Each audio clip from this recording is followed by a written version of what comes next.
मतलब chemical nature के basis पर 4 कैटेगरी में डिवाइड किया जाता है। और इनमें देखो जैसे एक तो बेटा पेप्टाइड, पॉलीपेप्टाइड और प्रोटीन, ये एक ही बात है ना। जैसे प्रोटीन हार्मोन होता है ना, जो प्रोटीन के बने होते हैं, उनको 2 कैटेगरी में डिवाइड कर लेते हैं, एक शॉर्ट पेप्टाइड और एक लॉन्ग पेप्टाइड, है ना। तो उनको फिर पेप्टाइड और पॉलीपेप्टाइड कह दिया। छोटे पेप्टाइड, बड़े पेप्टाइड 50 अमीनो अम्ल से कम है, शॉर्ट पेप्टाइड 50 से ज्यादा है तो लॉन्ग पेप्टाइड। तो वो एक ही बात है, प्रोटीन हार्मोन होता है ये। जैसे हाइपोथैलेमस के सभी हार्मोन, है ना, releasing hormone, inhibitory hormone, vasopressin, oxytocin, सारे कैसे होंगे, प्रोटीन प्रकृति के। पीयूष ग्रंथि के सभी हार्मोन प्रोटीन प्रकृति के होंगे। टीसीटी और पीटीएच प्रोटीन प्रकृति के, ठीक है। इंसुलिन, ग्लूकेगोन और रिलैक्सिन, ये सभी बेटा पेप्टाइड हार्मोन्स होते हैं, प्रोटीन के बने होते हैं। चलो अगर ये याद नहीं होना तो आपको और ये 3 कैटेगरी पढ़ो, फिर ये अपने आप याद होंगे। आयोडोथायरोनिन एक ही हार्मोन होता है, नाम से पता लग जाएगा, थायरोक्सिन हार्मोन, जिसमें iodine, MIT, DIT, T3, T4 याद आ गया। अमीनो अम्ल व्युत्पन्न हार्मोन जो अमीनो अम्ल के बने होंगे, जैसे एपिनेफ्रिन और नोरेपिनेफ्रिन, टायरोसिन और मेलेटोनिन, ट्रिप्टोफैन। ये भी बेटा थायराइड भी अमीनो अम्ल व्युत्पन्न होता है ना, ये भी टायरोसिन अमीनो अम्ल से ही बनता है, लेकिन ये आयोडीनीकृत हो जाता है, इसलिए इसको आयोडोथायरोनिन कैटेगरी में रखा जाता है। ठीक है बेटा, मेलेटोनिन ट्रिप्टोफैन से बनेगा, ये आपको बायोमोलिक्यूल में बताया था। और स्टेरॉइड हार्मोन में एड्रिनल कॉर्टेक्स के सभी हार्मोन, मिनरेलो, ग्लूको और सेक्स कोर्टिकोइड, स्टेरॉइड कॉर्टेक्स के सारे हार्मोन स्टेरॉइड नेचर के होंगे। और सेक्स हार्मोन, लिंग हार्मोन, जैसे टेस्टोस्टेरोन, एंड्रोजन, एस्ट्रोजन और प्रोजेस्टेरोन। अब मुझे ये बताओ, स्टेरॉइड में, आयोडोथायरोनिन में और अमीनो अम्ल व्युत्पन्न हार्मोन में, इनमें कोई डाउट है? ये एग्जाम्पल्स ऐसे जो आपको अपने आप तीनों एग्जाम्पल याद होंगे, बचे जो सारे प्रोटीन हार्मोन। और प्रोटीन हार्मोन में भी देखो, हाइपोथैलेमस के सभी हार्मोन, पीयूष ग्रंथि के सभी हार्मोन, है ना, पैनक्रियाज के सभी हार्मोन, ये सारे प्रोटीन प्रकृति के होंगे। ये पैनक्रियाज के हैं दोनों, पीयूष ग्रंथि के, हाइपोथैलेमस के। इसके अलावा टीसीटी, पीटीएच और रिलैक्सिन, ध्यान रखो। अब बेटा हार्मोन को विलेयता के आधार पर 2 कैटेगरी में डिवाइड करता है। एक हार्मोन तो ऐसे होते हैं जो वाटर सोल्यूबल हैं, और कुछ हार्मोन ऐसे होते हैं जो फैट सोल्यूबल होते हैं। अब 2 कैटेगरी, ये जो ऊपर आपने पढ़ा है ना बेटा, ये इनमें से सी और डी, ये जो 2 कैटेगरी है सी और डी, ये वसा विलेय हैं, और ए और बी जल विलेय होंगे, है ना, वाटर सोल्यूबल होंगे। अब तुम सोचो बेटा एक बार, जैसे मान लो कि मैं आपको कोई एक सेल के बारे में यहां पर बताऊं, देखो इस तरह से, ये मान लो बेटा यहां पर कोई सेल है, और ये न्यूक्लियस है, और ये इसका डीएनए है। अब हमारे पास में 2 हार्मोन हैं, एक है बेटा जल विलेय हार्मोन,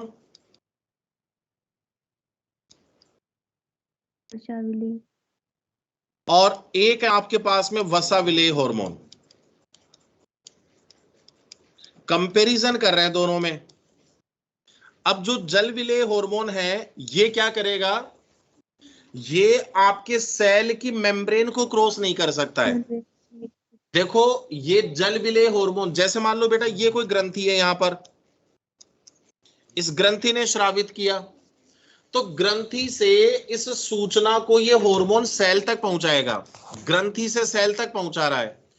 इसलिए हार्मोन हमेशा प्राथमिक संदेशवाहक होते हैं, प्राइमरी मैसेंजर होते हैं। अब वाटर सोल्यूबल हार्मोन को इस मैसेज को सेल के न्यूक्लियस तक पहुंचाना है, क्योंकि उसमें डीएनए है। और पता है क्या करेगा कि डीएनए में कुछ जीन ऐसी होती है, उस जीन को एक्टिवेट करना है, तभी तो वो जीन एक्टिवेट होगी जो हार्मोन मैसेज लेके आएगा। वो जीन एक्टिवेट होगी तो जीन क्या करेगी, एमआरएनए बनाएगी, प्रोटीन बनाएगी, उस प्रोटीन से ऐसा कोई एंजाइम बनेगा, और वो एंजाइम फिर आगे किसी फिजियोलॉजिकल प्रोसेस को स्टिमुलेट करेगा। समझ रहे हो मेरी बात को? अब जैसे मान लो अपन कहते हैं कि कुछ हार्मोन्स अपनी बॉडी में नहीं बनते हैं, है ना, जैसे कोई हार्मोन मान लो अपनी बॉडी में नहीं बन रहा है, तो वो हार्मोन नहीं बन रहा है तो इसका मतलब वो एंजाइम भी नहीं बनेगा, और वो एंजाइम नहीं बनेगा तो इसका मतलब आगे कोई एक्टिविटी भी नहीं होगी। तो इस मैसेज को यहां सेंटर तक पहुंचाना है, न्यूक्लियस तक। तो ये हार्मोन आया देखो, और इसका जो रिसेप्टर है ये बाहर की तरफ होता है बेटा, ग्राही। तो देखो बाहर ही रुक गया, क्योंकि जो मेम्ब्रेन है सेल की वो लिपिड की बनी है, लिपिड बाइलेयर है। सेल को, मेम्ब्रेन को हार्मोन क्रॉस नहीं कर सकता है। अब हार्मोन क्या करेगा, अब इस मैसेज को अंदर कैसे पहुंचाए?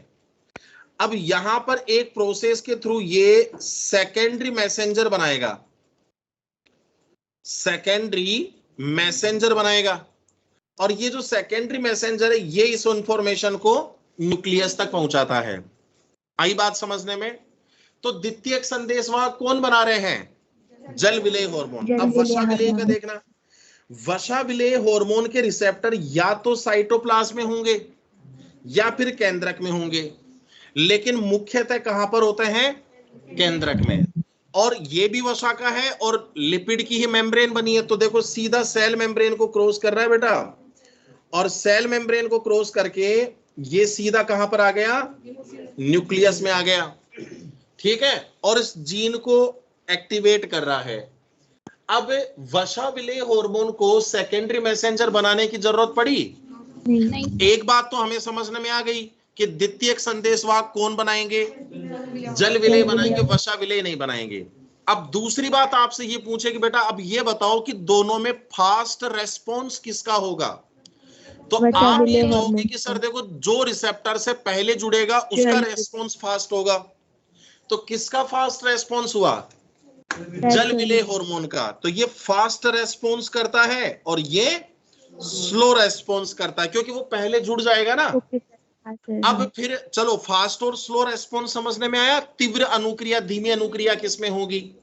अब ये पूछा जाए कि इसमें लॉन्ग टाइम इफेक्टिव और शॉर्ट टाइम के लिए इफेक्टिव कौन सा होगा? तो लॉन्ग टाइम इफेक्टिव वो होगा जो देर तक सेल के अंदर पड़ा रहेगा। देखो जो सबसे पहले जुड़ेगा वो सबसे पहले हटेगा। तो ये फास्ट रेस्पॉन्स तो कर रहा है लेकिन शॉर्ट पीरियड के लिए, अल्पकालिक, अल्पकालिक होगा। और ये स्लो रेस्पॉन्स कर रहा है लेकिन लॉन्ग पीरियड के लिए इफेक्टिव होगा, लॉन्ग पीरियड के लिए। समझ गए क्यों? क्योंकि ये सेल के अंदर पड़े रहते हैं। इसीलिए पता है कई बार कुछ ऐसे स्पोर्ट्स पर्सन जो ये एथलीट्स वगैरह होते हैं, तो ये क्या करते हैं, इसे स्टेरॉइड को सेवन करते हैं, है ना। स्टेरॉइड के सेवन करने से उनकी गेम के अंदर जो उनकी परफॉर्मेंस है उसको बढ़ाने के लिए, स्पोर्ट परफॉर्मेंस को बढ़ाने के लिए वो स्टेरॉइड ले लेते हैं। अब जो उनमें पूरी जो टीम बैठती है वहां पे, जैसे बहुत बड़े इंटरनेशनल गेम्स और स्पोर्ट्स हो रहे हैं, जैसे ओलंपिक हो रहे हैं, अब वो क्या करते हैं, इन सब चीजों को एनालाइज करता है कैमरे से कि यार एक नॉर्मल पर्सन कितनी एक्टिविटी कर सकता है ना। लेकिन नॉर्मल पर्सन से तो इसमें एक्टिविटी फास्ट हो रही है कि ये तो नॉर्मल पर्सन की एक्टिविटी नहीं है, तो वो शक के दायरे में आ जाता है। वो पूरी कोर टीम बैठती है, मेडिकल टीम, और फिर वो जैसे उसको ऐसा थोड़ा सा शक होता है कि यार हो सकता है कि इसने मतलब कि नॉर्मल से ज्यादा एक्टिविटी शो हो रही है, तो इसका एक बार डॉप टेस्ट करवाया जाए। अब वो डॉप टेस्ट करवाते हैं, जैसे मान लो कि आज मैच हुआ, कल वो वीडियो पर एनालाइज कर रहे हैं, फिर अब अगले दिन डॉप टेस्ट करवा रहे हैं, तो तब भी वो डॉप टेस्ट में पकड़ा जाएगा। क्योंकि जो स्टेरॉइड्स होते हैं वो लॉन्ग टाइम तक बॉडी में बने रहेंगे, क्योंकि सेल के अंदर है ना। इसलिए ध्यान रखना है, जल विलेय हार्मोन तीव्र अनुक्रिया करेंगे क्योंकि पहले ग्राही से जुड़ते हैं, लेकिन अल्पकालिक होंगे। और ये धीमी अनुक्रिया करते हैं। धीमी अनुक्रिया क्यों कर रहे हैं? क्योंकि स्लोली सेल के अंदर एंटर कर रहे हैं। वो तो अटैच कर चुका है, रेस्पॉन्स वहां पर होने लग गया। ऐसा थोड़ी है कि सेकेंडरी मैसेंजर बनेगा फिर अंदर जाएगा, टाइम लगेगा बहुत। विद इन सेकेंड ये रेस्पॉन्स हो जाता है। इनमें थोड़ा टाइम लगता है, सेल में एंटर करेगा, फिर बाइंड करेगा, तब एक्टिविटी स्टार्ट होगी। अब देखो जितनी चीजें मैंने बोली है, अब आप उसको यहां से समझो बेटा एक बार। देखो जल विलेय हार्मोन कोशिका झिल्ली को पार नहीं कर सकते, बाह्य कोशिकीय ग्राही पर जुड़ते हैं। वसा विलेय हार्मोन आसानी से पार करते हैं और अंतः कोशिकीय ग्राही पर जुड़ते हैं। सेल के अंदर रिसेप्टर होगा। तीव्र अनुक्रिया अल्प अवधि के लिए द्वितीयक संदेशवाहक बनाते हैं, धीमी अनुक्रिया दीर्घ अवधि के लिए और द्वितीयक संदेशवाहक नहीं बनाते हैं। एग्जाम्पल जैसे प्रोटीन हार्मोन, अमीनो अम्ल व्युत्पन्न हार्मोन, स्टेरॉइड हार्मोन और आयोडोथायरोनिन हार्मोन। एक बेटा नाइट्रिक ऑक्साइड, ये भी वसा विलेयी होता है, ध्यान रखना।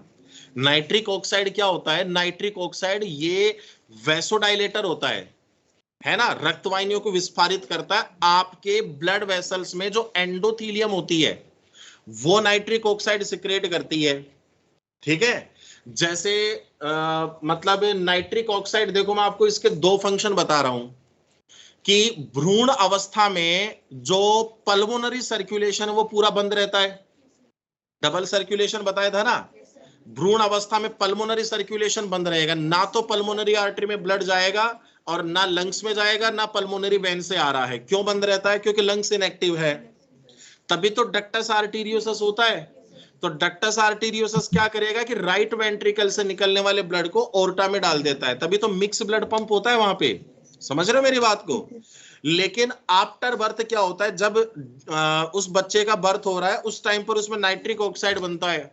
तो नाइट्रिक ऑक्साइड बनने से जो मतलब ये आर्टरीज है वो डायलेट कर जाएगी, डायलेट करेगी तो उनमें सर्कुलेशन स्टार्ट हो जाता है, लंग्स एक्सपेंड कर जाते हैं, लंग्स काम करना शुरू कर देते हैं।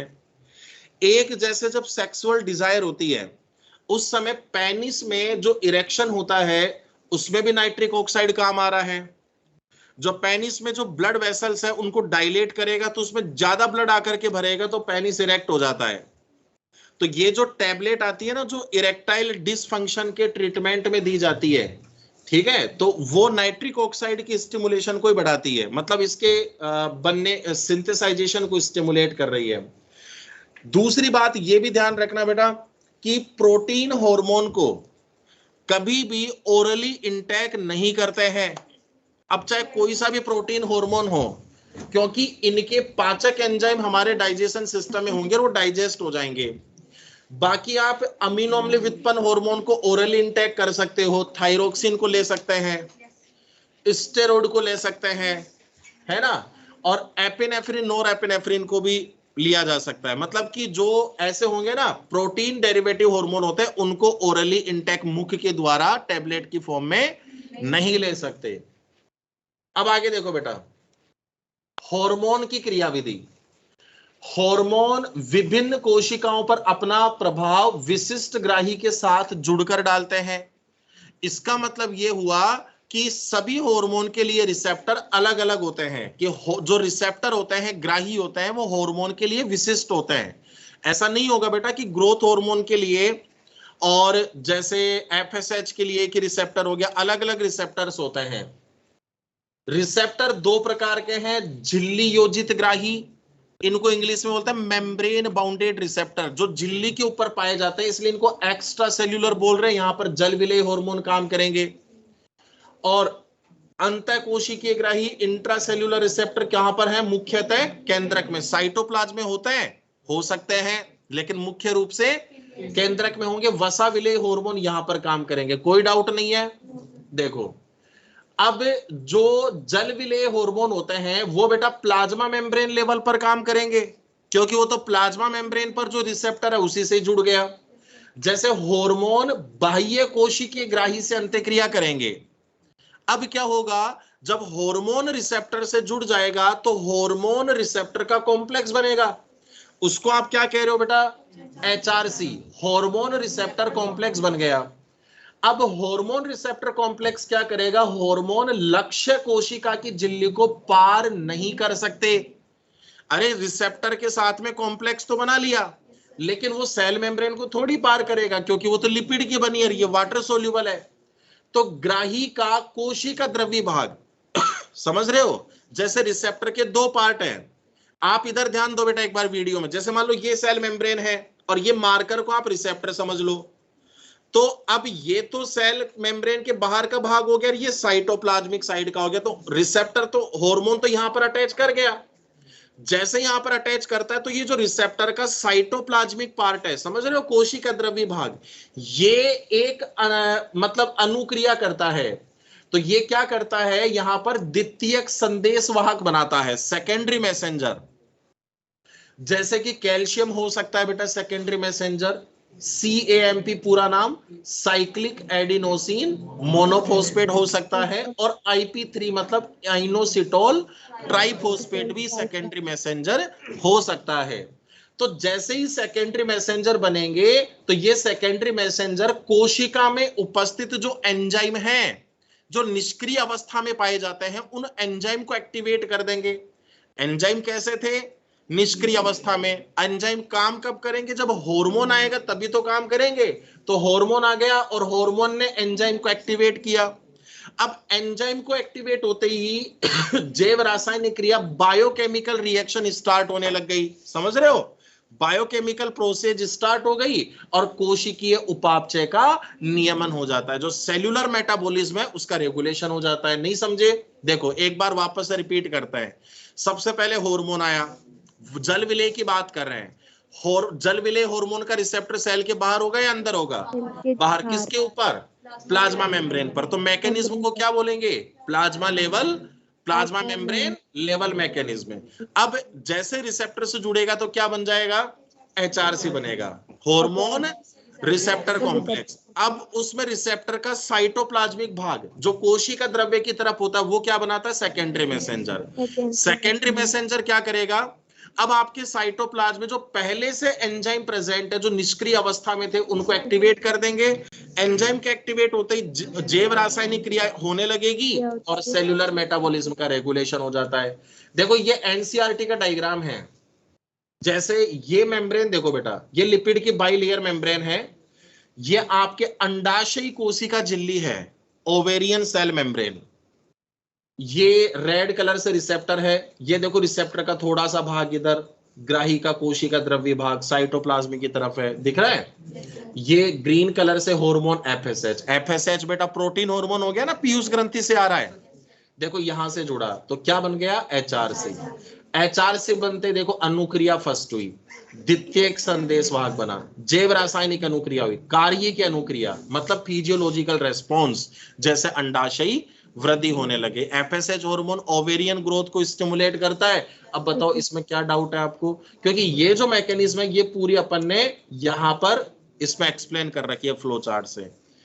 अब दूसरा देखो बेटा, जीन लेवल मैकेनिज्म, वसा विलेय हार्मोन जैसे स्टेरॉइड हार्मोन, आयोडोथायरोनिन, इस पर काम करते हैं। ये हार्मोन बेटा सीधा जीन अभिव्यक्ति का नियमन करते हैं।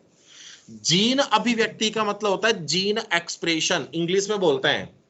अब जीन एक्सप्रेशन का मतलब क्या हो गया कि जीन एक्सप्रेस हो रही है, मतलब जीन अपने लक्षण को प्रकट कर रही है, उसको अपन बोलते हैं कि जीन की अभिव्यक्ति हो गई।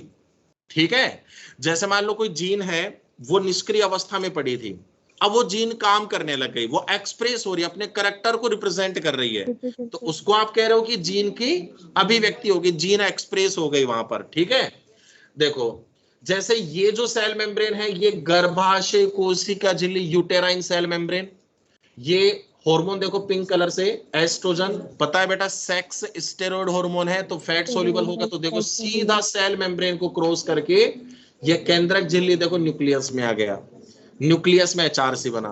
और देखो ये कोई जीन है, ये बॉक्स बना रखा है, ये कोई स्पेसिफिक जीन है, इसको इसने एक्टिवेट किया तो mRNA बना, इससे प्रोटीन बनी, प्रोटीन से एंजाइम, एंजाइम से कार्य की अनुक्रिया हुई और उत्तक वृद्धि और विभेदन होने लग गया। ठीक है, सीधा मैकेनिज्म है, इसको जीन लेवल मैकेनिज्म बोलते हैं बेटा। क्लियर? अब एक चीज और समझो, हार्मोन को हम दो कैटेगरी में डिवाइड कर रहे हैं। देखो एक है एंटागोनिस्टिक और नीचे देखो सिनर्जेटिक, मतलब कुछ हार्मोन ऐसे होते हैं जो एक दूसरे के अपोजिट फंक्शन करते हैं, और कुछ हार्मोन ऐसे होते हैं जो एक दूसरे के समान कार्य करते हैं।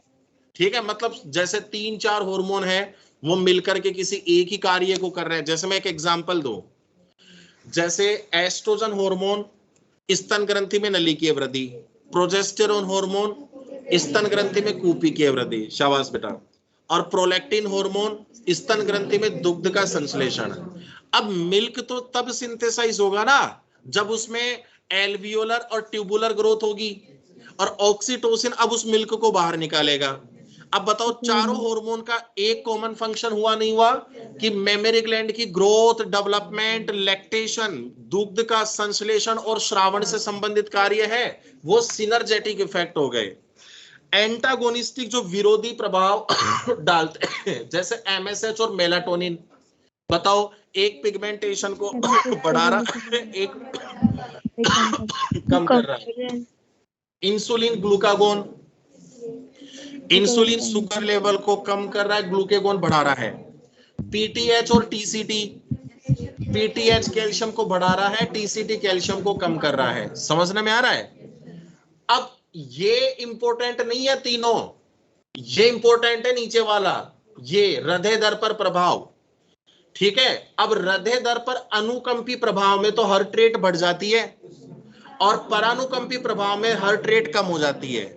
अब याद करो बेटा कि अनुकंपी प्रभाव में अनुकंपी तंत्रिका एड्रेनलिन, नोरएड्रेनलिन सिक्रेट करेगी, और परानुकंपी प्रभाव में वेगस तंत्रिका के स्टिमुलेशन से एसिटाइल कोलिन बनता है, लिखा है था आपको मैंने। अब एसिटाइल कोलिन से जो सेकेंडरी मैसेंजर बनेगा वो सीजीएमपी होगा, और एड्रेनलिन से सेकेंडरी मैसेंजर सीएएमपी। सीजीएमपी का पूरा नाम साइक्लिक गुआनोसिन मोनोफॉस्फेट और सीएमपी का पूरा नाम साइक्लिक एडिनोसिन मोनोफॉस्फेट। तो बेटा ये जो सर्किल में लिख रखा है ना मैंने सीजीएमपी सीएमपी, यहां से क्वेश्चन आया हुआ है ना, कि निम्न में से कौन से कारक हृदय दर का हार्ट रेट को बढ़ाते हैं या घटाते हैं, ऐसे। ठीक है, तो आप ऐसे ढूंढते रहोगे उसमें। जैसे मान लो इस तरह से प्रश्न आ जाए, निम्न में से कौन सा द्वितीयक संदेशवाहक हृदय दर को बढ़ाता है, फिर वहां पर ऑप्शन लिखा हुआ एड्रेनलिन, सीएमपी, एसीएच और सीजीएमपी। अब आप तो एड्रेनलिन को याद कर लोगे, गलत हो जाएगा, है ना। ये सेकेंडरी मैसेंजर पूछ रहा है, इसलिए इनको याद रखना। सीएमपी एड्रेनलिन की अनुक्रिया में बनेगा और सीजीएमपी एसिटाइल कोलिन की अनुक्रिया में बनता है। क्लियर बेटा? ठीक है। सिनर्जेटिक इफेक्ट में देखिए समानकारी प्रभाव, जैसे स्तन ग्रंथि की वृद्धि के लिए एस्ट्रोजन प्रोजेस्टेरोन, दुग्ध उत्पादन दुग्ध श्रावण के लिए प्रोलैक्टिन, और दुग्ध निष्कासन के लिए ऑक्सीटोसिन हार्मोन हो गया। ठीक है। हार्मोन आवर्धन, हार्मोन की परिभाषा क्या होती है बेटा? हार्मोन अल्प मात्रा में स्रावित होते हैं, ठीक है, और अपोषक रसायन की तरह कार्य कर रहे हैं और अंतरकोशिकीय संदेशवाहक की तरह कार्य करते हैं। अल्प मात्रा में क्यों स्रावित होते हैं? क्योंकि हार्मोन आगे जाकर के एम्प्लीफिकेशन करते हैं। एम्प्लीफिकेशन का क्या मतलब है कि जैसे एड्रेनलिन का एक अणु ग्लूकोज के 100 मिलियन अणु को 1 से 2 मिनट में मुक्त करता है, यह एम्प्लीफिकेशन होता है। जैसे मैं कहूं कि हार्मोन का एक अणु आगे जाकर के 10 अणुओं को एक्टिवेट करेगा, और वो 10 मॉलिक्यूल आगे फिर 10⁻² को एक्टिवेट करेंगे, फिर वो 10⁻⁴ को, फिर 6 को, फिर 8 को, है ना, ऐसे एक्टिवेट करते जाते हैं। इसलिए अपन कहते हैं कि हार्मोन की हमें बहुत ज्यादा अमाउंट में जरूरत नहीं होती है, अगर कम मात्रा में होगा तब भी काम चलेगा, जैसे कि इस तरह से यहां पर हो रहा है। ठीक है, ये अपना फिजियोलॉजी यहां पर कंप्लीट हो गई। क्लियर बेटा?